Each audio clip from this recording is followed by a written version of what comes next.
Bursa Efek Indonesia, atau B optimistis. Pasar modal Indonesia tetap berada dalam kategori emerging market dan tidak diturunkan menjadi frontier market oleh penyedia indeks global MSCI.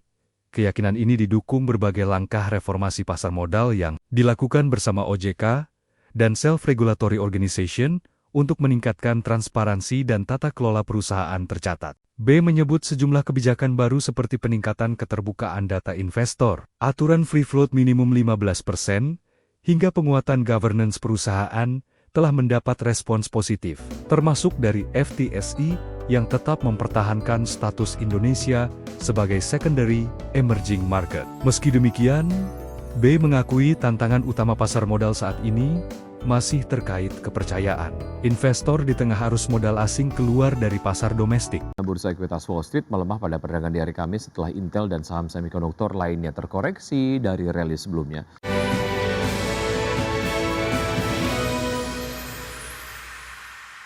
Selanjutnya, pemirsa, kita ke bursa global, di mana bursa ekuitas Wall Street melemah pada perdagangan di hari Kamis setelah Intel dan saham semikonduktor lainnya terkoreksi dari rally sebelumnya. Sementara ketidakpastian seputar pembicaraan damai Amerika Serikat dan Iran turut membebani sentimen pasar secara luas. Pada penutupan perdagangan di hari Kamis, S&P 500 ditutup turun 0,38% ke level 7.337, kemudian Nasdaq Composite yang melemah 0,13% ke level 25.806, dan Dow Jones Industrial Average yang terkoreksi 0,63% ke level 49.596. Sementara itu, bursa ekuitas Eropa berakhir di zona merah setelah mencatat rally tajam sehari sebelumnya. Maksud kami, pelaku pasar mulai mengevaluasi perkembangan menuju kesepakatan damai antara Amerika Serikat dan Iran yang memicu penurunan tajam harga minyak dunia, dan indeks Stoxx 600 ditutup turun 1,1% ke level 616,42. DAX Jerman menyusut 1,02% ke level 24.663. FTSE 100 Inggris turun 1,55% ke posisi 10.276.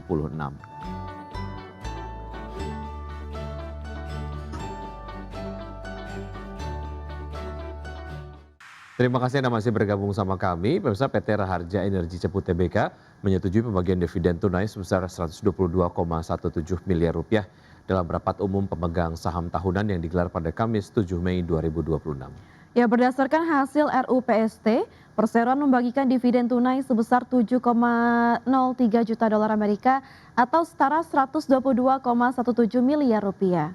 Nilai tersebut setara dengan Rp45 per saham.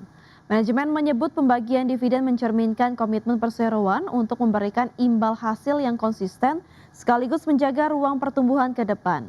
Sebagai catatan, sepanjang 2025 lalu, Perseroan membukukan laba bersih sebesar 15,2 juta dolar Amerika atau tumbuh 8,9% dibandingkan tahun sebelumnya.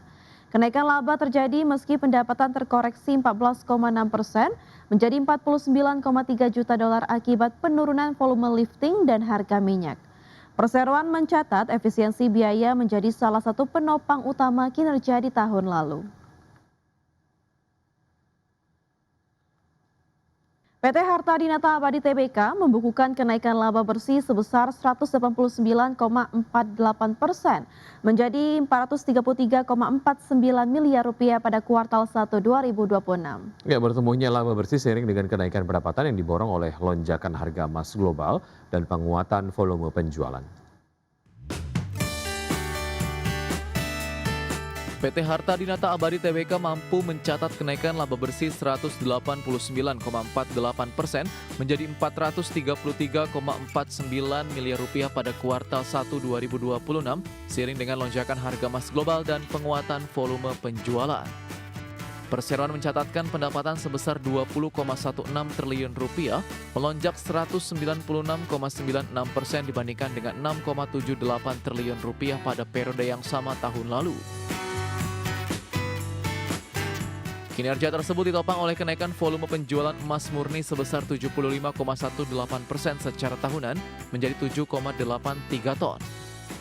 Di sisi lain, harga jual rata-rata atau average selling price emas meningkat 71,01% menjadi Rp2,56 juta per gram.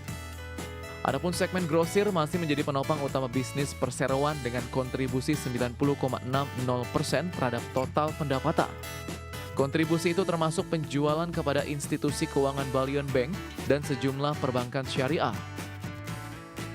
Sementara itu, segmen retail menyumbang 9,13% dan gadai sebesar 0,26%. Direktur Utama PT Harta Dinata Abadi Tbk, Sandra Sunanto mengatakan, perseroan memulai tahun 2026 dengan capaian yang solid di tengah tren penguatan harga emas global. Perseroan akan terus berfokus pada penguatan ekosistem bisnis emas yang terintegrasi, optimalisasi kapasitas produksi, serta penguatan jaringan distribusi guna menjaga pertumbuhan yang berkelanjutan. Berbagai sumber IDX Channel.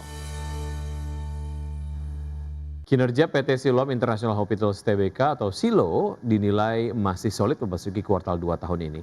Ya, pertumbuhan pendapatan yang konsisten, efisiensi operasional, serta ekspansi layanan kesehatan premium menjadi penopang prospek perseroan ke depan. PT Siloam International Hospitals Tbk mencatatkan pendapatan sebesar 2,55 triliun rupiah pada kuartal pertama 2026, tumbuh 8,4% secara tahunan.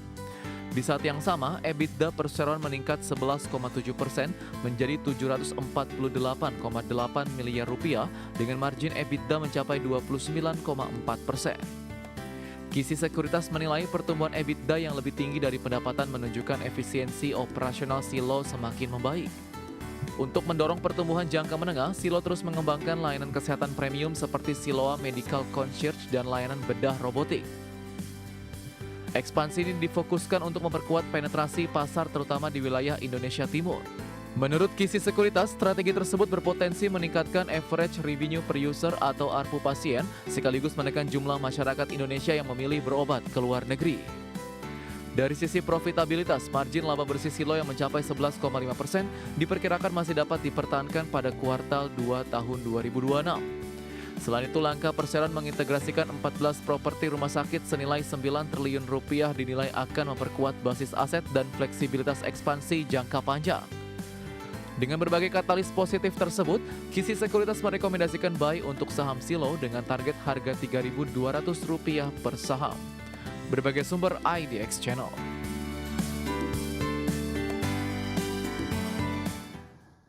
Pemirsa, kami akan kembali dengan informasi menarik lainnya. Tetaplah bersama kami.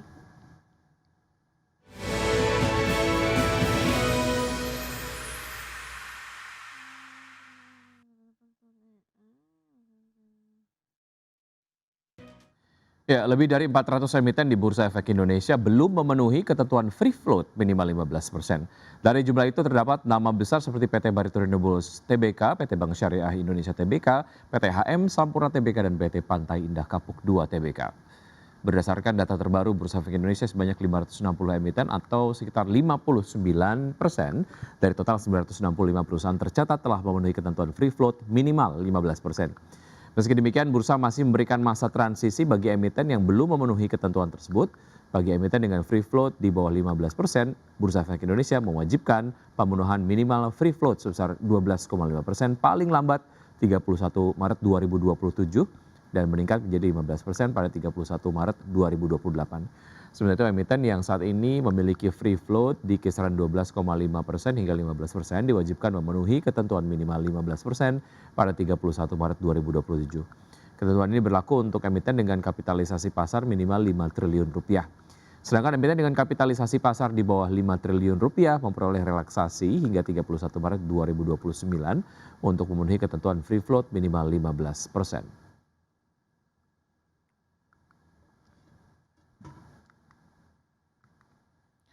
Pengadilan Perdagangan Amerika Serikat pada hari Kamis 7 Mei 2026 memutuskan menolak kebijakan tarif global terbaru Presiden Donald Trump sebesar 10%.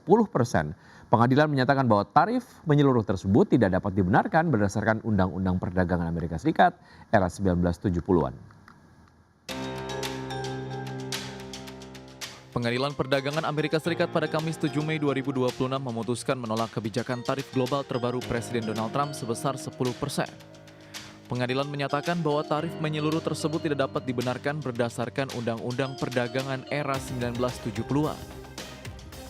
Pengadilan Perdagangan Internasional Amerika Serikat memenangkan gugatan sejumlah pelaku usaha kecil yang menantang kebijakan tarif tersebut yang mulai berlaku pada 24 Februari lalu. Putusan pengadilan ditetapkan dengan suara 2-1. Salah satu hakim menyatakan masih terlalu dini untuk memberikan kemenangan kepada pihak penggugat.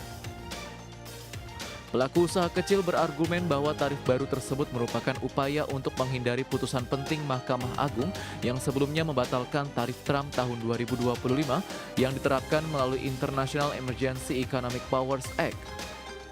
Dalam perintah yang dikeluarkan Februari lalu, Trump menggunakan Section 122 dari Trade Act 1974 yang memungkinkan penerapan tarif hingga 150 hari guna memperbaiki defisit neraca pembayaran yang serius atau mencegah pelemahan tajam dolar Amerika Serikat. Namun pengadilan menilai aturan tersebut tidak tepat digunakan untuk menangani jenis defisit perdagangan yang dijadikan alasan oleh Trump.